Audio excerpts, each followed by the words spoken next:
Your music Yeah, is bad. You should feel bad. With Matt and Blake, here's this thing.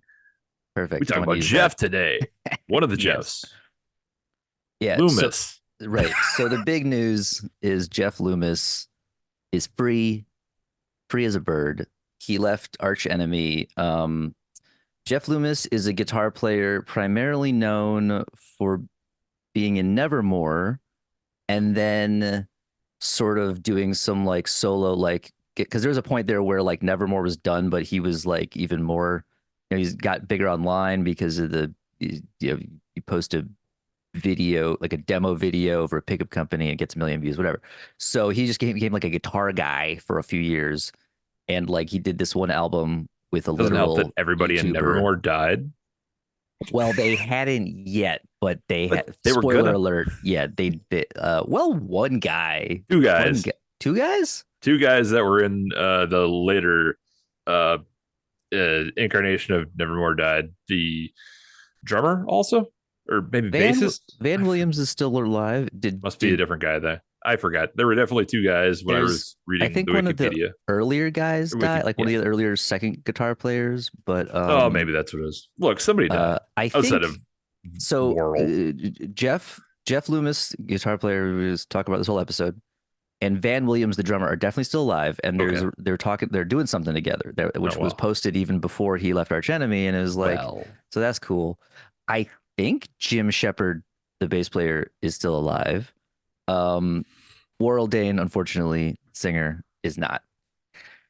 some So would say unfortunately, some would have different opinions. definitely, unfortunately, uh, because he was like 50. Like, don't No, just because I you don't know. like his singing. Yes, it's awful that he died too early and all that, but Yeah, but I mean that's he's what not happens when you singing anymore, so that's good. that's what happens to keep doing drugs after numerous health problems. Yeah. So all right, first let's focus on the news, and then we'll get into we have a bunch of like tangential stuff. The only thing Tim that Calvert died. I yeah, he was one of wiki the did. There you early. go. I think he's the original one of the original. Might have been the first other guitar player. But yeah, he passed away. So Jeff has been an arch enemy for years. Arch Enemy at one 9 point years, I was believe. like a death metal band. I have a hard time even calling them that now because it's so like death and roll. It's I really so want to call them power metal. For me, it's Arch Enemy was an accessible, maybe death metal band when Angela was there, mm, and then she was not, and then the I don't know, with Alyssa and whatever else, they became more and more accessible, and it's just yeah, it just got power chords totally and right, totally simple uninteresting. songs. It's It's like it's power pop metal. It's metal power metal. with it's like pop metal with death metal vocals, which Yeah, basically yeah would be like power metal if it weren't for the lack of clean vocals. But yeah, it's which still is power metal. Given what boring, we call power metal these days, right? it's power metal. Yes. But literally the only thing that makes death metal initially death metal is the vocals. So therefore, if it's only death vocals, something death adjacent or something. So anyway, that's how I see it. But yeah, Good enough. basically, I didn't listen to any Arch Enemy for this. I know their progression. They were considered like real good death metal band at some point back in the day. Angela came in, they got a little more mainstream, but still interesting. And uh she was fairly like pioneering as a woman doing death metal vocals. And then Alyssa is actually a very good vocalist. It's just that she joined the band and it got less good. And also some of the like annoying drama they've had seems to directly be related to her too. So it doesn't seem like she so anyway, but That's a whole topic that we Jeff could Loomis, probably leave alone. if you don't know, Jeff Loomis is a super technical guitar player, and Nevermore is like riffs and shredding. And then he joins Arch Enemy, and they just have him playing like 20-second butt rock solos. Like, there's got to be some track. I don't know. I did not do the research on this. I would not be surprised if there's at least one track somewhere that like some fan people actually there's this song where they gave him like longer to solo and he like shredded a little, but I don't know what it is and I've never heard it. I heard a lot of butt And rock solos in my limited research. It was nothing doing anything interesting, nothing special. yeah, Eh. and he does like a lot of whammy stuff, but it's like they even told him to keep it simple. I know he doesn't write anything because it's the other dude's band, the other guitar players, his band, he writes everything. Jeff is the stunt guitarist, but then they don't let him do any stunts. And so it's weird. He was in that band for a long time, but I understand that they were very famous and it helped him a lot. I'm sure career, but he put in his time and hopefully now he's like, enough of that crap. Uh, I saw them. Well, I didn't so much see them as they were at Heavy Montreal when I was there in 2015. And we didn't really try to see Arch Enemy, but they were on one of the bigger stages. And so we happened to be like nearby getting food when they were playing. So we heard some of them. Again, I literally didn't see them. I heard some of them. And I just remember the guitar solos with the like, the like crazy whammy stuff and being like, okay, is that all you have him doing? And then like the song keeps going. You're like, okay, why do you have Jeff Loomis in the band? But they did. And now they don't. And that's fantastic news for everybody. So the question is, what's Jeff gonna do? Is he gonna make his own band? Is he gonna join up with somebody? Has he Well, been writing? Do we know? he he has he's been doing something with Van, which who knows, that could be something totally new, or they could try to do like Nevermore with a different vocalist. They were the two who left Nevermore. Like when Nevermore sort of broke up, what happened was Jeff and Van left. I believe so everything I know is internet message board hearsay, but I was on the Nevermore forum Or quite the a bit Wikipedia? back in the day.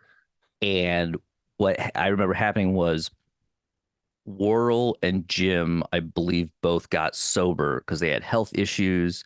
And so part of the rift that formed was that they couldn't party no more, Mm, but that's a Jeff and real Van problem. could still party and still wanted to party. There was also I don't like all I like Worrell was like on the forums and sometimes on the IRC Oh, channel. fuck. And I He didn't remember sing out, did he? That'd be awful. he did not you cannot say on a You'd forum post an clips. IRC channel and it would have been fantastic if he had. He's a fantastic singer. Awful singer. So Just the worst. very good at singing. No. Very good at singing. Badly. Literally very Hey. good at singing. I hate him. Uh, Hated him. I understand. It's not for everybody, but he is, however, very good at the thing that he does. And so one of the best metal vocalists of all time. Uh, and For me so, to poop on. sure. So they split. There was rumors that like Jim and World were going to keep going with like different guitar players, something different drums, but that didn't really come together. Uh, but he said World said something about like Jeff wanted to go be like a guitar hero or something, and I was like, how does he do that by leaving the band? I mean, but then it kind of made sense 'cause he did all this like instrumental guitar stuff for a minute. He did Conquering Dystopia is this instrumental album he did with Keith Merrow, who is a YouTube guitar player. But I was like, there's got to be something else this dude did, right? Like and I looked it up and like, no, no, no. He's just like one of the earlier YouTube guitar players, but at no point was asked to do anything else. And then he didn't really do anything as far as I know after that album. Like, I don't, he posts on YouTube still, but like not as much. But like, I don't know that he has a band or anything. So I don't know I why didn't Jeff did even this look it album with up. I him. apologize. I didn't Oh do no, that that's part of my fine. homework, You but really don't it need to. sounded Again, we don't dumb. have to have listened to the same thing on this. I just had a few. It inspired me to listen to a few things and have new opinions on them. Although some of those were the same opinions, which in the case of that, it just sounds like an album of riffs and like I can't tell. Like I can sometimes tell when it's Jeff, but I can't always tell when it's not Jeff because anything that Keith plays apparently sounds like Jeff, but maybe not as good. And so he probably has like good tone. He probably like that's probably the reason that this dude was like successful on YouTube is he just probably has had like good metal tone or something. And so that's a reason People people be have like, gone a okay, sure, long why not? way on good metal tone. Yeah, I if mean, you're on YouTube when there's not a lot of very early, guitar YouTube too. This is like I think he's one of the first generation of like oh guys God. who got a fucking signature model because they were on YouTube. Because for the longest time, I even assumed he had some other thing going on, which he does not. But that album is like it's got cool riffs and stuff, and it sounds good. But then it just gets boring because it doesn't really go anywhere, and it's kind of like it's instrumental guitar music, but just like it just again, it just sounds like a long YouTube demo. And like, here's the new Mm. guitar, here's the new pickup, and it's like it works with Jeff's thing, but like this guy doesn't have his own thing that isn't just like Jeff's thing. Uh, so I listened to that again. That was really all that I took away from it. Well, that's good. I listened to some more Arch Enemy because I don't know, I'm a glutton for punishment. Um, Yep.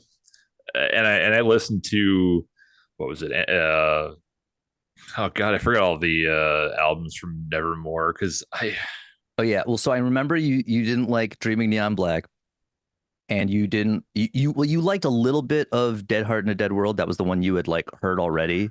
I think it's because there were some songs on it. A lot Yeah. of Nevermore.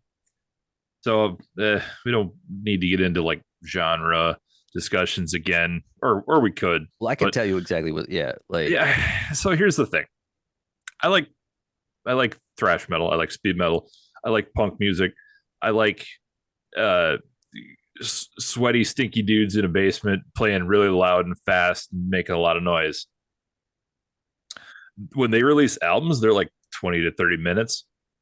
Nevermore made those kind of albums with the saddest sad boy wailing over them, and they made the albums an hour long with So. every single slider on the board turned all the way up, and uh, they were bad albums. so They were not good to listen to. They were so exhausting.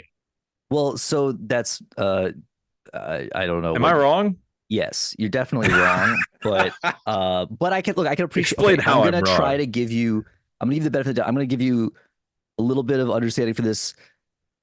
They again, so Dead Heart and Dead World is when they get more accessible and more listenable if you're not used to There were like songs they're with from. song Keep in mind structure. they're from the '90s, and so like the production is like a metal band in the '90s who didn't have a lot of Dream Theater money, had good metal and albums from the they 90s. had Look at Dream Awake. Theater had more. Well, okay, so Dream Theater had uh it's about producers though. So as soon as Nevermore got Andy Sneap, that's when Yep. the stuff sounded better.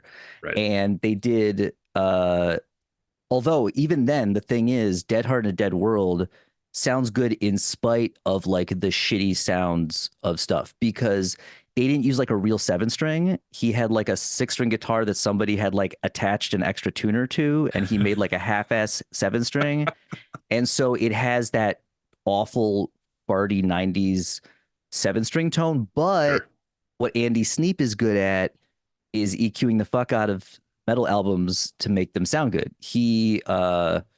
I believe, let me make sure I'm not talking out of my ass about this. Never happened. It's fine.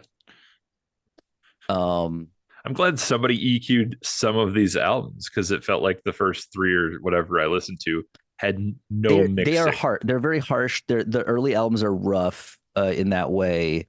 They're Um, exhausting. but so I can see that. I can see that. But Dead Heart gets better. Enemies of Reality, they had to remix because I read that because it was so it bad. was really muddy and bad, and they got Andy Sneap to remix it, and then now it's like listenable. But that's why I didn't like point to that one.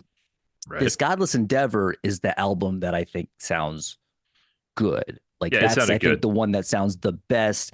Not like it was forced into sounding good. It's like and like you said, it's easier to listen to, but it still has good tones and stuff. So I'm trying to figure out if I'm missing if those earlier albums had any kind of actual mixing where it wasn't just all of the things, all volume, all the time, if some of the songs would have sounded like songs. Because Godless Endeavor had songs that did stuff. They had hooks and bridges and the chorus, all of this stuff. They were songs. They had structure. Yeah. Whereas the So other stuff was just thrash Right. for Well, like there are seven songs in there. minutes. So like they're a long. Okay, so arguably, I would classify them at least early on as like progressive thrash, right? Uh, it's kind of like thrash, but then again, the songs are longer. There's more extra riffs and crap, and the interesting thing, the thing that makes Nevermore interesting overall is that they were like aggressive enough that if it wasn't for Worrell, like they'd probably just be a death metal band. Like if they didn't have a singer, it would just be death metal because that's the kind of like the riffs and the aggressiveness. And so they're in a very unique band in that not only for being aggressive but melodic, but being very dissonant and yet still Yeah, having melodic there's a lot of dissonance. vocals. That's a fact. But that's the thing that they do well. Again, later on they did less of Well, it. As it goes on, they get more melodic. They basically by the time Dead Heart comes around, I mean, Believe in Nothing is like it has like three power ballads on that yeah, album. believe it. Yeah, that's But so it makes sense. It's progression of most bands. They got more accessible as time went on. But like if you say like it's kind of like I'd maybe consider it to like compare it to earlier like Fate's Warning, where it's those albums are real hard to listen to like sonically, although I think Nevermore's sound better than that. But there's some cool stuff in there, but it's like almost too proggy, and if you just want straightforward songs, it's there's way less of that. And then later on, there's a little more straightforward. Like by the time you get to like Parallels, it's like those are the hits, right? sure. With Fate's That's fair. Warning versus like Awaken the Guardian is like all over the place with the riffs and stuff. But Nevermore. So like I didn't get into the earlier stuff until I had to learn some of it when I was in Mirror Black, and we did this Sacrament, which is a good song I knew off you did River Politics of Dragon, Ecstasy. Yeah, River Dragon is on Dead which was Heart. an okay song. The so there's Threw good me a bit stuff at on first, there's but good I stuff got on there. there's good stuff on Politics.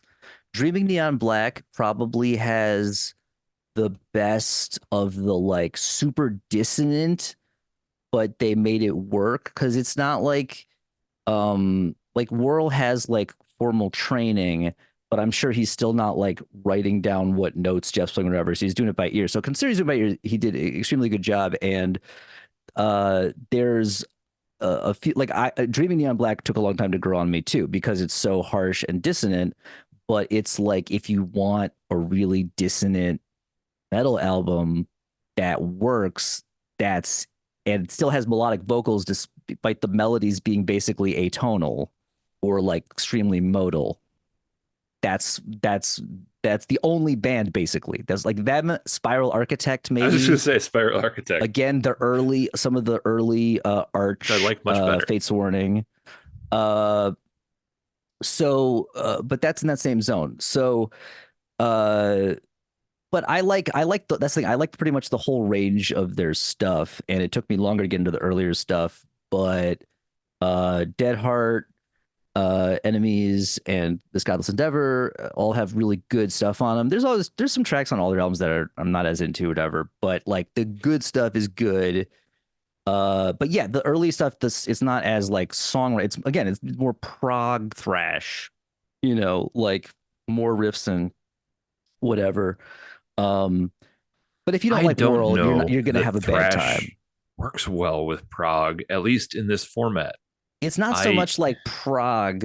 Well, well, maybe a little. I no, mean, there's probably I a little get bit that of influence, there's but the complicated time signatures and which there isn't things of that actually that nature. much of that. It's more about strange syncopation and stuff like that. Sure, Uh, but I don't think any of that sound worked in long format. I think the songs need to be shorter. I think the albums need to be shorter because it's too much to try to wrap your head around, listen to, struggle with for 5, 6, 8, 9 minutes. It's difficult and not in a pleasant way. There are things that are difficult in that, I sit here and chew on this. When that production was so bad, you can't chew on it because it just hurts.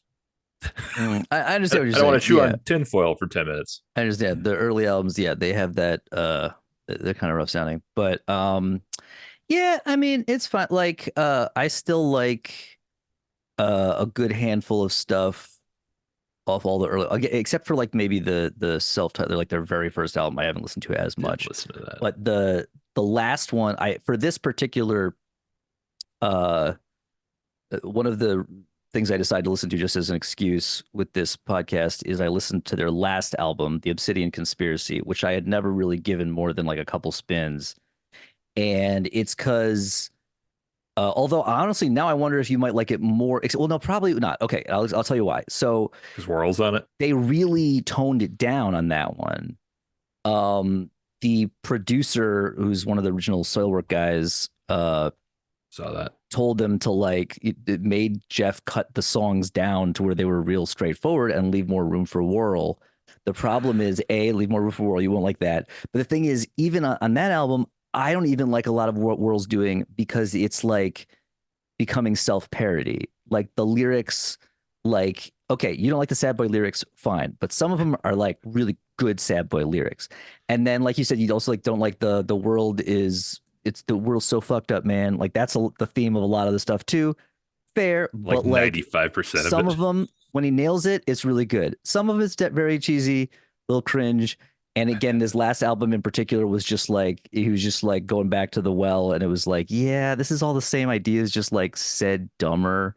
But I also have a feeling that was like a contractual obligation album. Like I feel like it was probably their last on their contract with Century Media, and then they broke up after that. And so it makes sense that like they were just like, let's just get it out. And the only kind of sad thing about that is I was listening to it now, and after listening to it again, it's like it's listenable. It's not awful. It's better than like a worse band would do, but it's like definitely the weakest of their stuff. But if you want less of the like whatever, if that's part of the what bothered you, you might No, I like it like the better than diggity that. diggity. It Okay, so was you just don't like, where it was a mess with the yeah. diggity diggity. That doesn't work. And also, I as can hear some of that. hammer There's it to hell with the literally Worrell thing, but there's one song on Enemies of Reality where like there's a track messed up.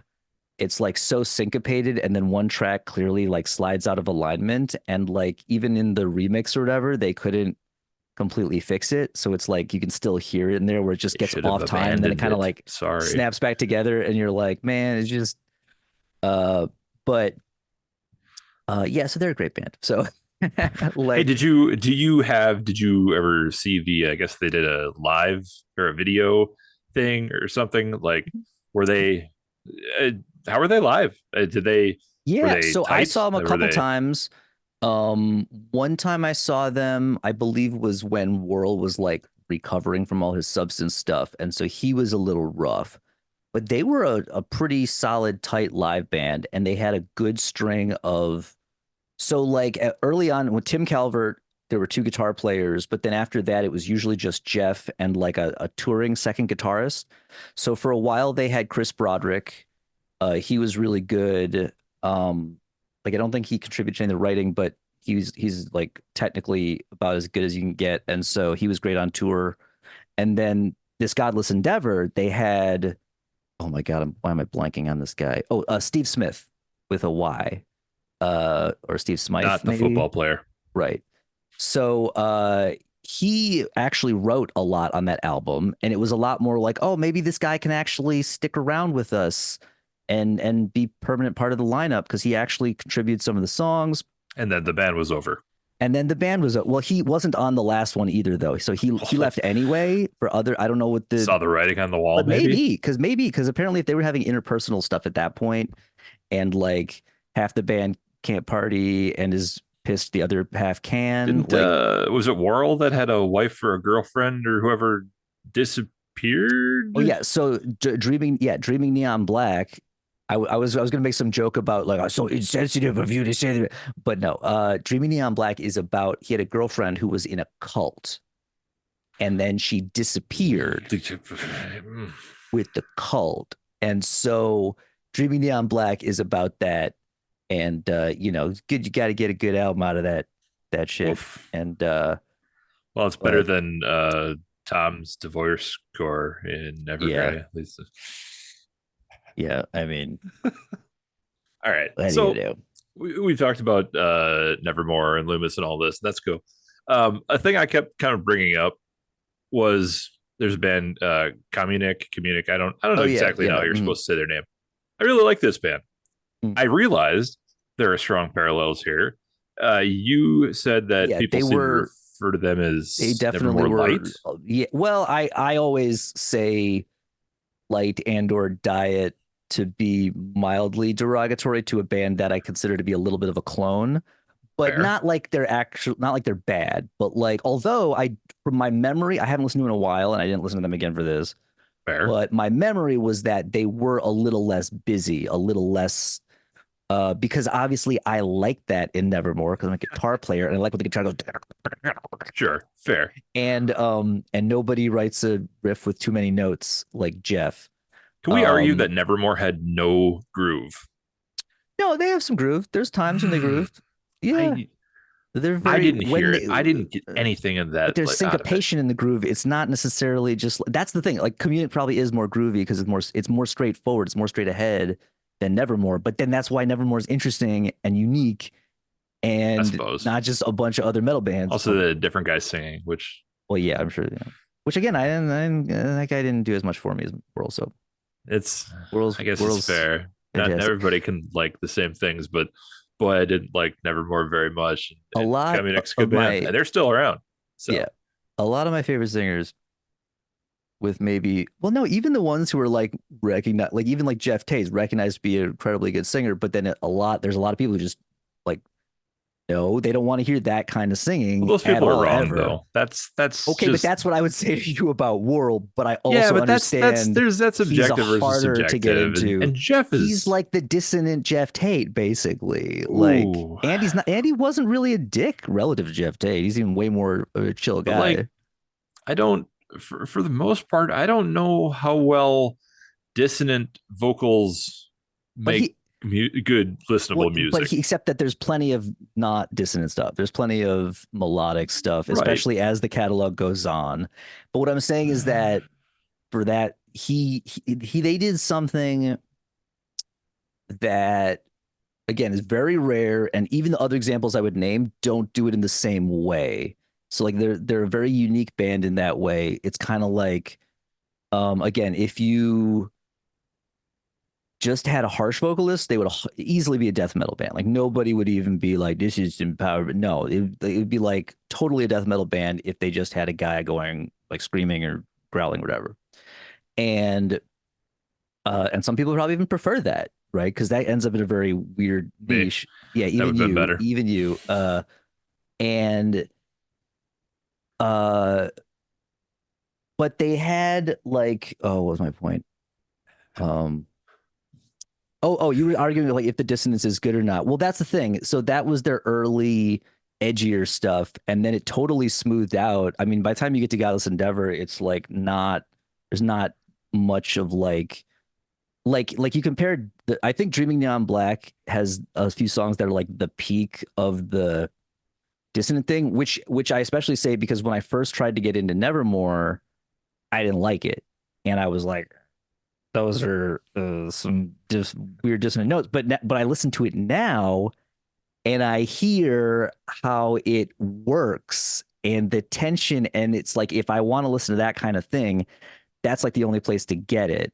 And with a little bit of exception, like there's a little bit of like maybe like I mean, even Pain of Salvation has some stuff where they use intentional, really dissonant harmonies and stuff like that. It's just Can't they were think of trying to any do that times where it all the didn't time. work though with them and A little, I but maybe also it's just maybe you just don't like don't like overly world. dissonant music. That's true. That's probably true. But it's fine. It's fine. You don't like Whirl. He's still fantastic. And but I again, did I notice. get it. Like I people don't know say, on Godless yeah, a lot more like multi-tracking and backup vocals. There was yeah. very clear a lot of It's attention that is paid. easily the best sounding album, I think, and that's why I recommended it because I was like, if you just want one that's easy to Sure. listen to, has like clearly a lot of songs too. Like I feel like in terms of like of appropriate length, although it has the It uh ended with a 7 and then oh, nine and you minute know what song, I though? think. I don't really like the long title, this Godless Endeavor title track. I don't even like know it because I just didn't listen to it that much. That's funny because that Uh sounded more like earlier Nevermore to me. in Probably. Well, listening again, to it. but again, because it's not as It's is not as not much as of a song. the It's just a structure. lot of Yeah, the structure's a little for more 10 all over the minutes. place. And yeah, I do like the contrast to that is Like the first song, Born, I think, was very good. I like mhm. Born, All right, but it let's was immediately a bunch of things that I found a lot more listenable while still having good technical guitar and some yes. thrashy stuff. But it was still a song, and So that was a lot better. Sentient Six is 7 minutes long, but it's a That one was clear, okay. it's a certain like it's again, that's a prog kind of model song where it starts off very slow and then builds That's up true. and blah, blah, blah. And it's also a sequel. It's a sequel to a song from Politics of Ecstasy, The Learning. The Learning is about an AI, and then Sentient Six is like after learning is it's become sentient. Sentient Six is sentient, and then it like kills everybody like Skynet or whatever. But Like they but do. it's but it's a very different track for them because it's got like the piano and stuff. But yeah, I actually like this the actual title track. This guy never I never listened to that. In contrast, I actually like the Dead Heart in a Dead World title track because it's obviously Yeah, it's the that's title okay. track. It's say It's it's okay. it's kind of a longish track, but I like that one a lot more. Uh, and that was actually only 5 minutes long though, so maybe that's why because it's not as overblown. I mean, I can see why like Dead Heart is mostly around 4 to 6 minutes, and And I'm not opposed to long songs when they work, but they can't be exhausting song uh types song structure, but they can't sonically aurally exhausting for 10 minutes is I can't listen to this anymore. I have to go listen to something else. is that You because know? is that mostly coming from like where did you feel like you had that like on was it Dreaming Neon Black or Politics of Ecstasy? Probably ecstasy, but I'm Okay. not quite sure. Yeah, I can see Like I not said, being they muddled as together. Maybe yeah. is Well, part of the those problem too. two are more similar. That's the early stuff. Like okay, so let me give you an example. Like I don't actually, again, I don't even the song "The Politics of Ecstasy." I'm not as into. It's longer one. It's 8 minutes. But it doesn't because it doesn't hold up. Like it's not as like you said. It's there's there's less like memorable melodies in it. Um, Hooks. yeah. It really doesn't have the hooks. You gotta have some hooks. Songs Seven gotta have tongues of some hooks. Seven Tongues of God and the Sacrament have some hooks. Next in Line, not so much, but it has a riff. Like that's a lot of like some of the Nevermore stuff, especially the early stuff, may not have a hook as much, but it has a riff. And so that's something to keep in mind. Dreaming Neon Black, there's like the last track forever. I don't think I ever even like some of the long tracks. I don't think I ever even got into as much, but on Dreaming Neon Black, the Death of Passion, I Am the Dog, and Poison God Machine. Those are all really good, very dissonant, potentially unpleasant to listen to songs. Except that that's what you want, and then it fucking rules. It's the best fucking thing. Nobody else If can you touch want it. that shit. If you want it. Everything else like so it That's fair. I understand. they are a band that I didn't get into as aggressively. I had friends because I had friends. They're from Seattle, so they're sort of like Queensryche adjacent. I've read about they started off as part of like the grunge scene. They were, I think, called Sanctuary or something like that. The Sanctuary is like a even less grungy band. That was the '80s band that Worrell was in. Uh, Weren't they kind of like I thought I've maybe it I've read the is Wikipedia wrong, not but grungy. It is more thrashy and more I think well actually I don't know would you like it less because there's World doing more like super high stuff. I'd probably like that better. You might like that better, which is weird because it's almost like less tasteful, but I guess you could see it's a different direction. Oh no, um Sanctuary, according to Wikipedia, which was pressured by its yeah, recording label, it changed its musical style, switching from heavy metal to grunge, which blah, blah, blah, blah, blah, blah. yeah, they were Then not Worrell and Jim Shepard said, "No, fuck this," and left. And so that's what yeah. happened. Oh, maybe they wanted to switch to yeah, but There like we go.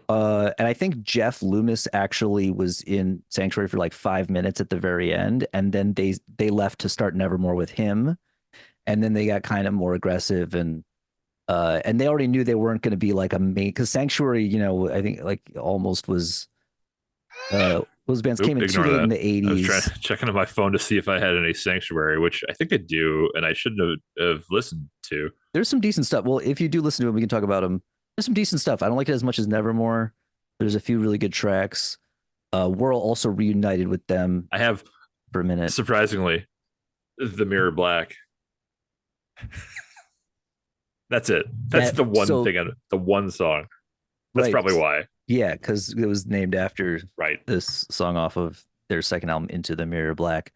Um, which we also did a song. We did a Sanctuary cover, Future Tense. We did River Dragon and We Disintegrate off of Dead Heart, and we did This Sacrament off of Politics of Ecstasy. Because I didn't get into Politics of Ecstasy until I learned that song, and I was like, this is a sick riff. And This Sacrament actually has like um kind of a chorus and it's more of a like a what you might call like a good song, I guess is what you want to say. uh The song that but like is a song. yeah, exactly, and but yeah, I don't know.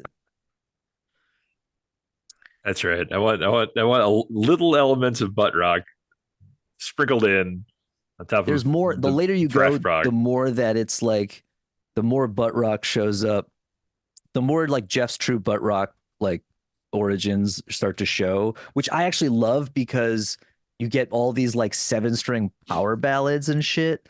Like like right, everyone does like Believe in Nothing has got to be their most like covered song. You know, they're this It's super easily the most aggressive, accessible out of this any of the fucking earlier stuff. well, it's not even early. That's the thing. That's the transition point. That's Uh, 2000. Early, oh, And okay, fire. and it is 100% a butt rock power ballad that Yeah, just happens to be played on 7 string.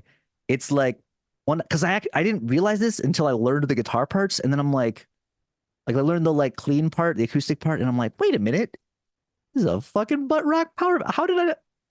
What the? This is there's nothing like weird. It's just super like I don't know. it's kind of a It's like Queensryche song to bring yeah, that back in. exactly. It No, really, really exactly. is. It's like Queensryche, but 7 string. Yeah, like that's so again, it's exactly, you nailed it. And there's three power ballads on Heart Collector, Believe in Nothing. I think maybe I would maybe call Insignificant also maybe a power ballad. Like those like three of them on that album.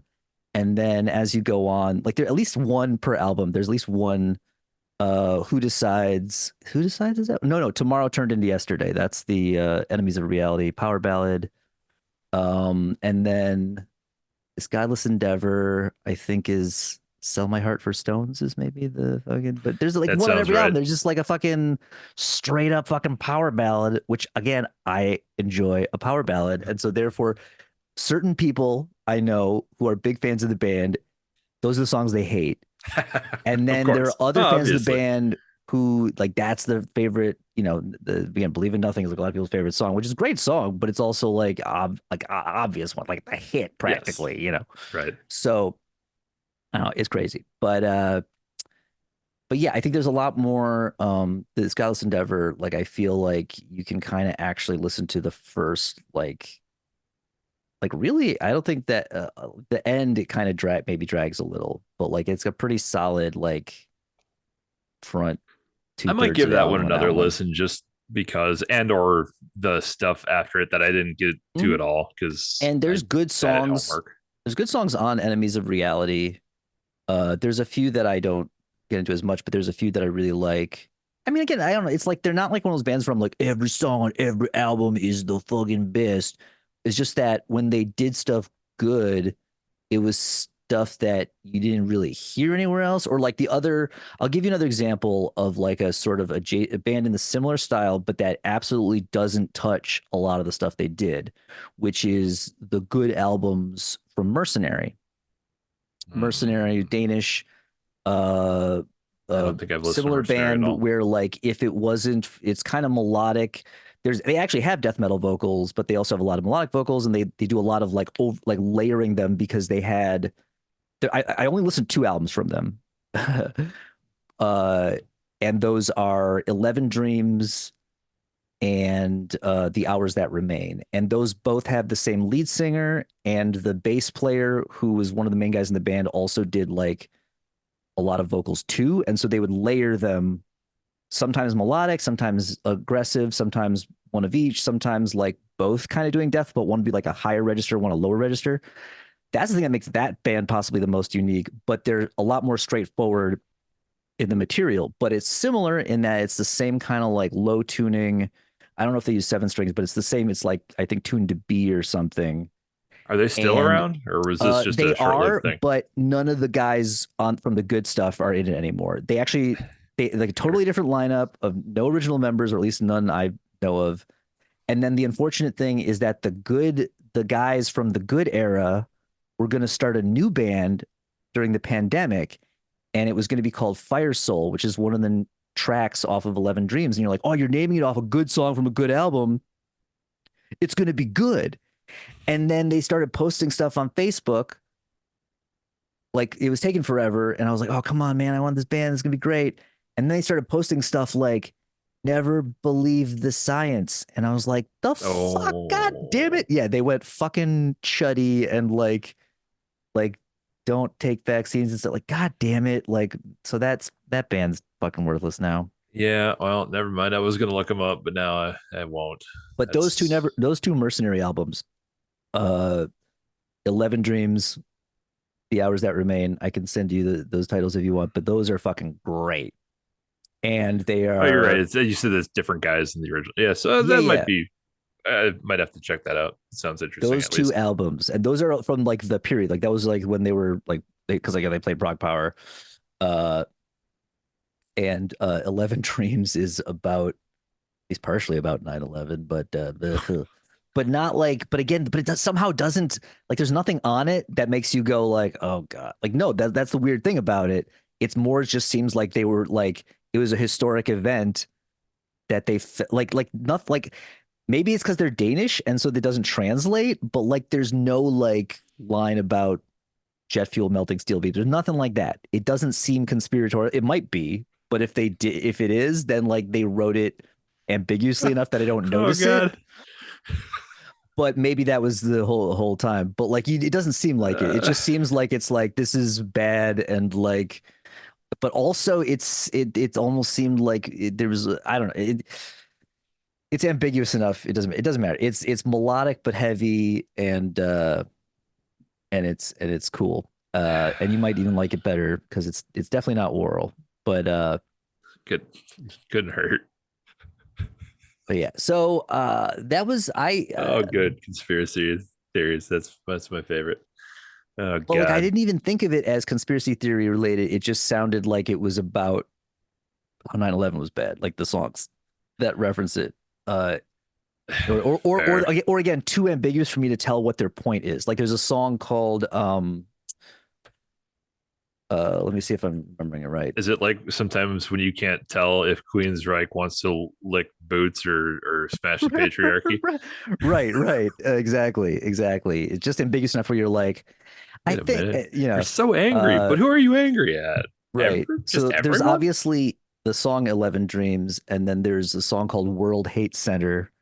But I don't know what that means. I don't know who's doing the hating. Is it that it was bad and so or was it that it was bad that they attacked it? Like, I don't know. But that's like, it's not like, I don't think it's a concept album or anything. There's all kinds of other weird shit on it that's just more generic, like I mean, I'll listen to it. I'll death listen metal. to most It is things, fucking great. but Uh, those two albums are fantastic. I still listen to them.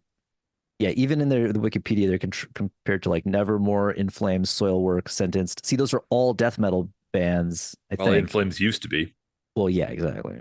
But Always have to throw exactly. that in. And so, but that's for example, these death metal bands who then like pivoted to having all these melodic choruses, but they suck because the guys don't sing melodic stuff well. And even like Soilwork, where like he's like adequate, but like it's still just it's fine, it's whatever. But like, Fair. but Nevermore had like a unique, again, so unique. It's that same thing as like, again, a lot of my favorite singers like Geddy Lee, um Like, who else is like frequently people will be like, "Oh yeah, I fucking hate that guy." I'm like, you know what? That's fair. Fine if you don't like him. That's okay. But part of why I like them is because they're so unique. And if you're that unique and influential, some amount of people are just going to hate you anyway and not like the thing you're doing. It Because if the thing it reminds wasn't me of a joke. distinct, It oh, reminds what's me of the one of joke? my Yeah. oldest, most favorite jokes. How do you catch a unique rabbit? How? Unique up on him. Oh, How do you catch a tame rabbit? uh, Tame way, unique up on it. and we. Oh my God, that's a real bit. Oh man, that wasn't what I was expecting. That was quite a joke. Quite uh, a joke. I'd apologize, but I'm not sorry. It's fine. I know you are. That's a classic. You can use that. It's allowed. I didn't write it. Don't worry, I won't. But yeah, I don't know. Like I don't know what else to say other than I mean again I wouldn't if you don't like again I know other people who I like share a lot of musical interests with. They don't like World. Oh, the other, what am I thinking of? Pain of Salvation. That's the other obvious one that people will just be like, I just don't like what this band is doing. And I'm like, I respect your right to think that, even though you're wrong. And but again, it's fine. It's weird and unique. And it's if it wasn't if it was like fucking I don't I know never found Sabaton or Pen of something. Salvation weird at all. Really?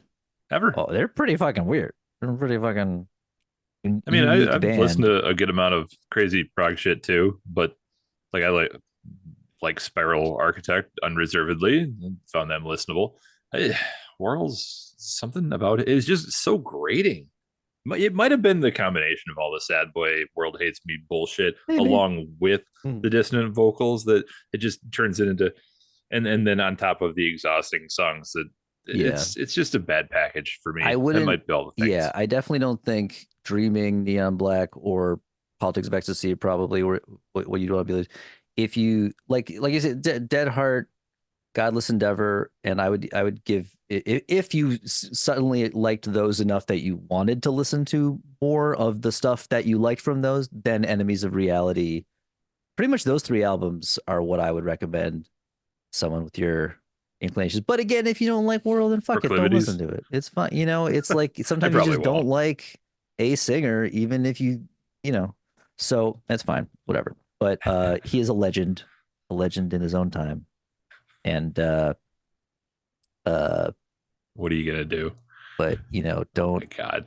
if you have certain health issues, you should probably not do cocaine anymore. Is all I'm saying. What do you have? Diabetes? He had I think he Type had two like diabetes. I want to say a pancreas thing, that a could have been related. pancreatitis or That those something. can all And so flow then he together. like yeah, and so I think there were other things too. I think it was like complications from stuff. Like so he stopped drinking for a while, whatever, but then he died, he OD'd Oh, in yeah, doing coke in Brazil.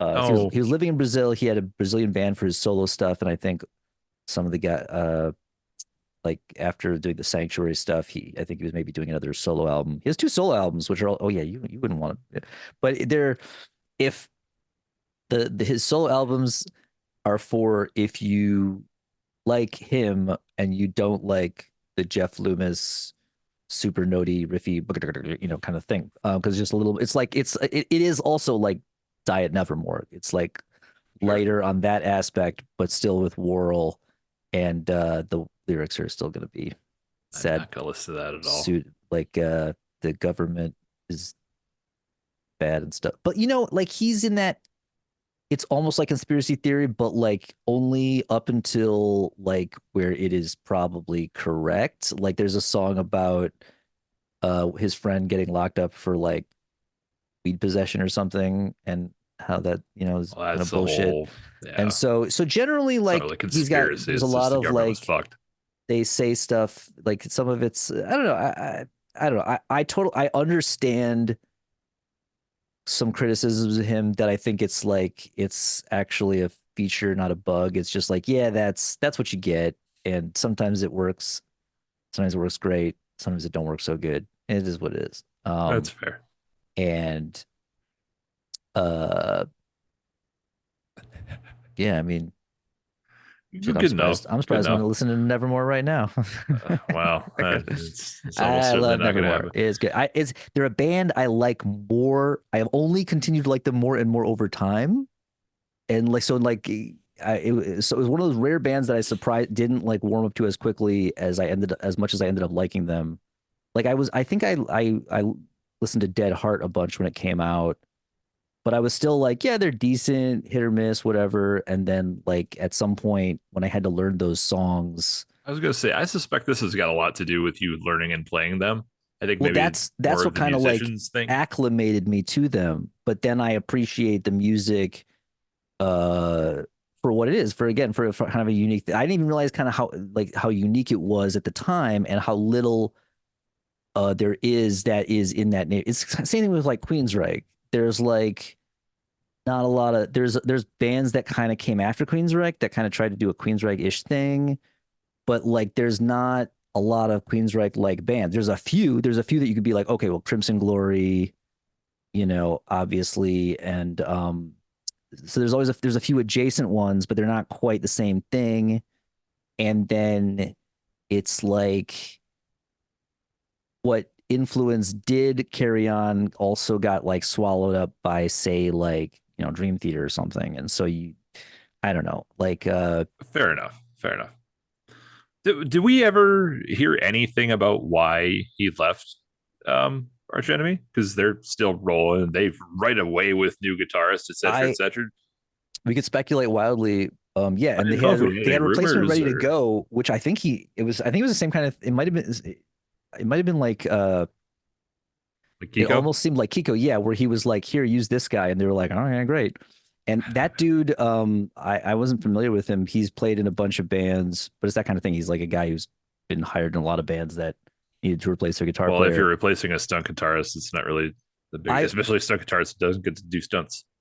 I would strongly wager that he had enough money from it and enough clout that he was just bored and it was time to do something else. And he felt like he did his time and it was, I was surprised he wasn't bored from the fucking minute he joined that band. And so which is why I would not all be surprised if he finally was like, you know what, it's I think a time. lot of us do boring stuff for money. It's Yeah, he did it for a what long work is time about. though. And Oh, a again, lot of people well, work yeah, places. but Wouldn't go to work if they didn't pay me. It's sure, fucking boring. sure. But uh look, I've played Nevermore songs. They're fun as shit to play live. That's one of the part of the fun. Like they're fun to play. They're hard to play sometimes, and they rock so fucking hard. I don't know where I'm going with this, but the latest recent Nevermore is so fucking boring. Uh, You mean that was Arch my Enemy? point, I think. Or Yeah, sorry, Arch Enemy. Yeah, yeah. yeah. I know what you meant. But So what? We don't know what he's gonna do. We don't know why he we know he left. We has don't know something what lined his up. But like, there's not a lot of reason to think. Like, it seemed totally amicable. I think it was just business. He was just like, I did enough of it. How long was he in? He was like 13 years or 9 years. I something. thought it He was nine was, years. Or is that Alyssa? no, No, had to be him. oh, I'm thinking of Portnoy. That's what I'm gonna. Alyssa was maybe 6 years. How long? Well, I know he was in the band in 2015 when they were at Heavy Montreal. That's 8 years. So, he joined in 2014. Yeah. That'd be nine So years. he was established from Nevermore. He was doing starting to do some Guitar Hero stuff around that time. I don't know if that was all before he joined or like coinciding with it, but What if he joined the Agonists? uh,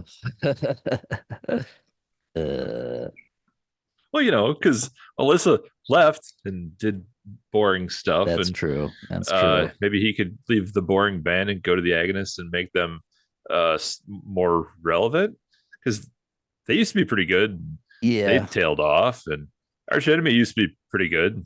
They tailed off, so maybe we Yeah. can find a way to make one of these bands better again. I don't know. That'd be nice. I hope he does something a with a singer because he did a bunch of again he did the shit after Nevermore where it was just like instrumental stuff, and it's like, look, it doesn't really matter. It's unfortunately the thing about in Nevermore, you can hear like the complete progression of Jeff's style, and even on those last few Nevermore albums, even the good ones, there's clearly like reused ideas where you were like, you did this before, and there's like one guitar solo. Everyone does it. There's a guitar solo on Enemies of Reality that is straight up just like a 7 string sweep arpeggio exercise. And I've literally heard people be like, oh, bro, you know what? The good solo, like, that is not a good solo. It's a good exercise. Like, and he moves it around or whatever. But it's like, that is, that was a guitar exercise. You just, and once I saw, I was like, oh, that's a good exercise. I should learn that. It's a good arpeggio for 7 strings.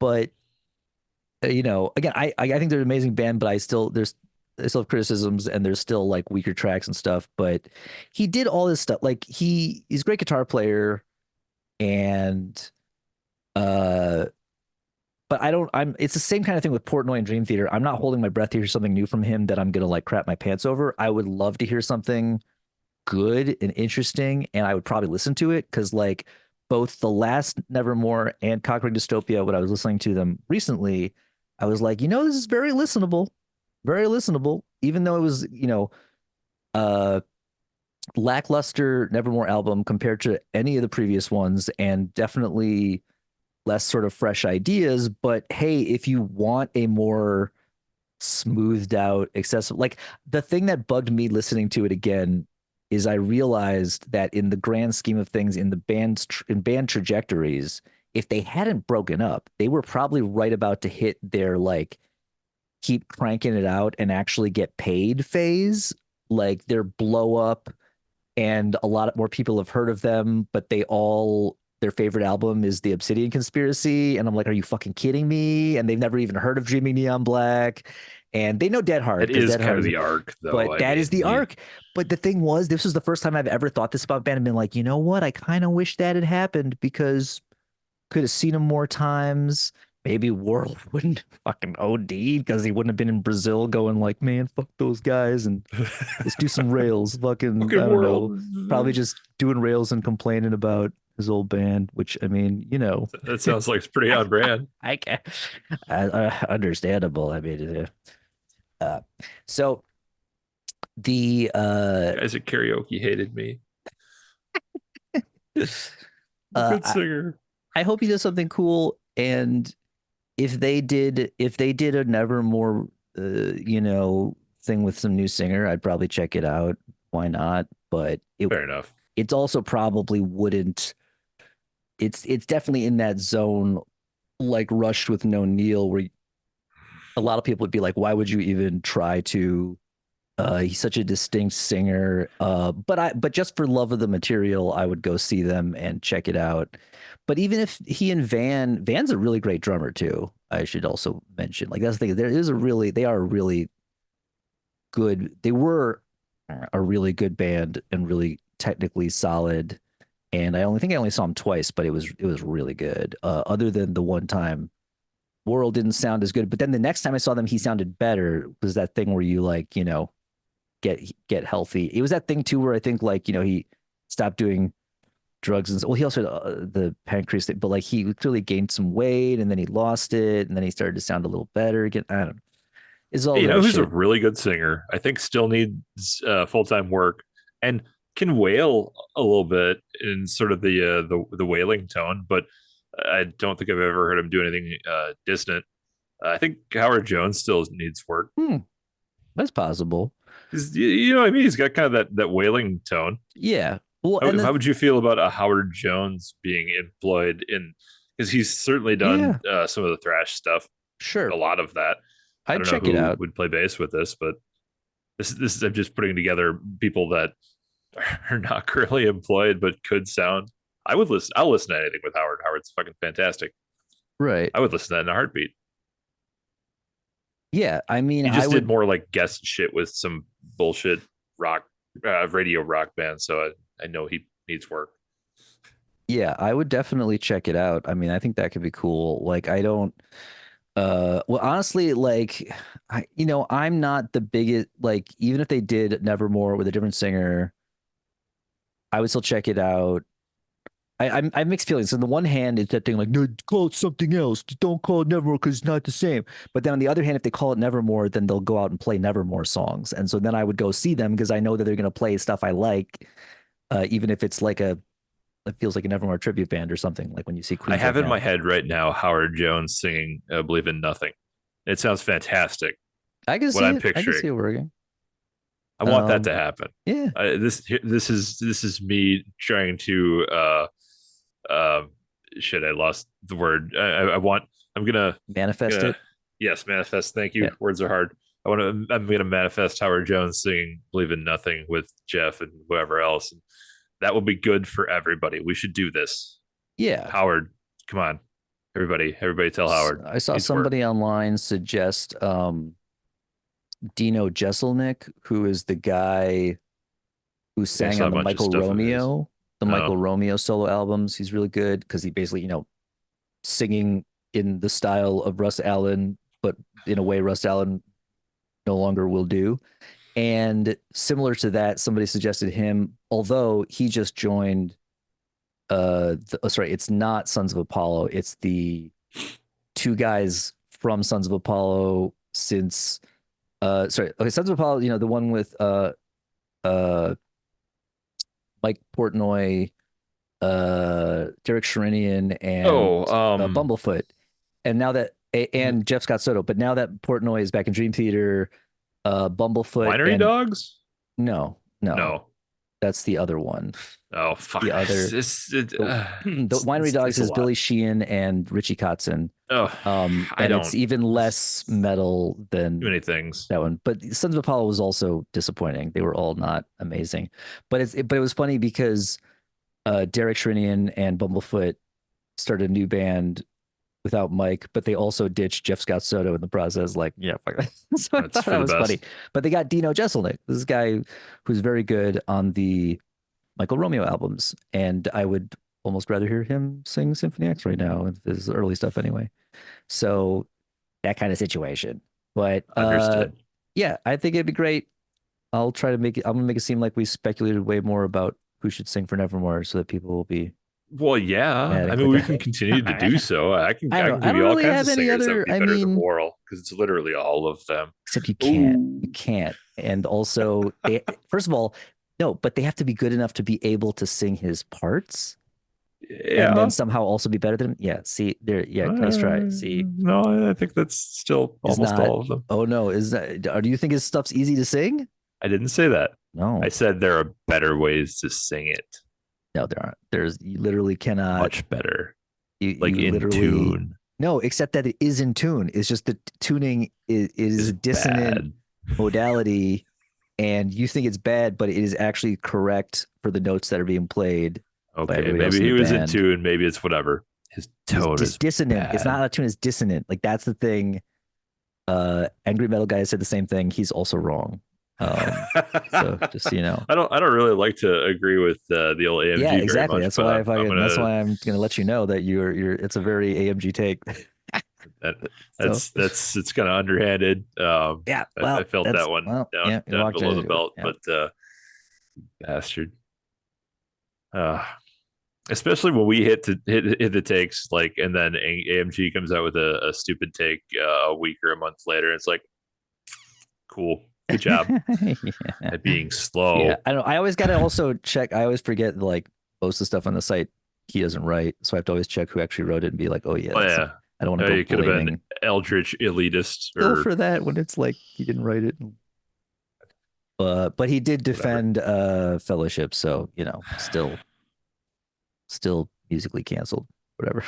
Just I don't. Canceled for I don't want taste. to hear that guy sing. That guy it would not be better. I said almost everybody. Yeah. He is No, not included definitely in that. not. Definitely not. Oh my Uh god, all that right. would be Well, torture. that's pretty much what I had to say about it. Um Fair enough. What else? I don't know. I kind of gave up on that Japanese power metal band thingy. Yeah, I completely forgot about it. It's fine. That's Have you fine. heard the new Amon Amarth with Biff? Bifford from Saxon, where they're No. singing about Vikings and Saxons? I haven't listened to a new Amon Amarth in a long time because Fair. it started to kind of just be like I'm probably the gonna same go thing. see them No. with Cannibal Corpse in May in at the Sylvie. I think so. That sounds at least like a fun show. I haven't seen Cannibal Corpse before either, Yeah, so they'd be I think fun that to would be see. I saw worthwhile. them. I think I might have seen Amon Amarth. Did I see them the same? Like I've seen them, and I want to. I know I saw them in the same place I saw Nevermore, but I mean, my mind is telling me like it was. I don't know if it was the same night or not. It might have been. It might have been a Gigantour. One of the times Mm, I saw them. there you go. Um, but they're fun live. But I don't listen to their new stuff because it's like, yeah, I've heard Well, that. yeah, there's that, but yeah, I do need to see him live. Also, a thing we need to talk about at some point, and I acknowledge that this is going to require homework on my part. I have discovered that a genre I like, and I don't know where this came from, is Atmo Black, Oh, or as I Black. like to call it, post black metal. Oh, atmosphere. Yeah, yeah, yeah. Post like Death Heaven or I like I said, I have to do more research on it to actually remember what some of the bands are. I I meant to. I think that oh shit, oh my god, I've lost all of it. I remember to bring it up, but I forgot everything I wanted to talk about. And I don't know if this is a thing that is popular enough in any of these communities to talk about and get any kind of views or not, but I like it, and I don't know why I like it because I think it might still be kind of boring and songs don't do anything, but I find them pleasant. Okay. Well, send me some of the stuff you like. I'll I check it had some out. stuff. I will have to look it up. It made me think of I guess I don't know if this is I think Atmo Black. Borknayar counts. Oh yeah. I think Um somewhat. they might.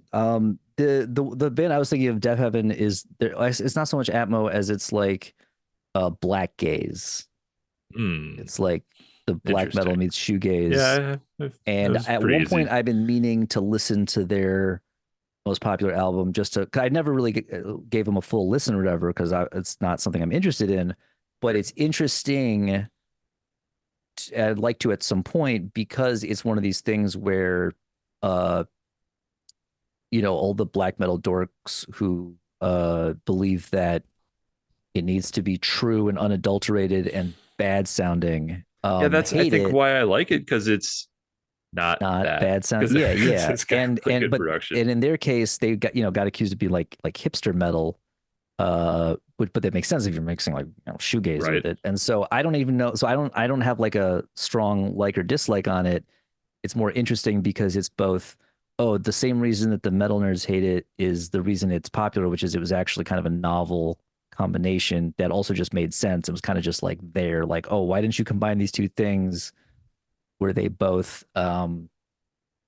create soundscapes by picking stuff fast, but it doesn't necessarily require musical structure. Well, then there's the old argument that black metal is just surf rock. Yeah, well, that's my buddy Brooks has a band now entirely based around that premise. Well, it's not black metal. It started off as thrash. It was started off as like surf covers of Slayer songs, but now it's an original band.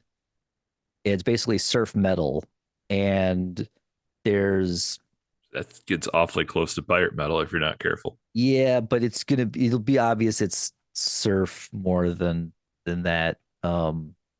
But I don't know. It's interesting. It's all they actually have like original songs and stuff now.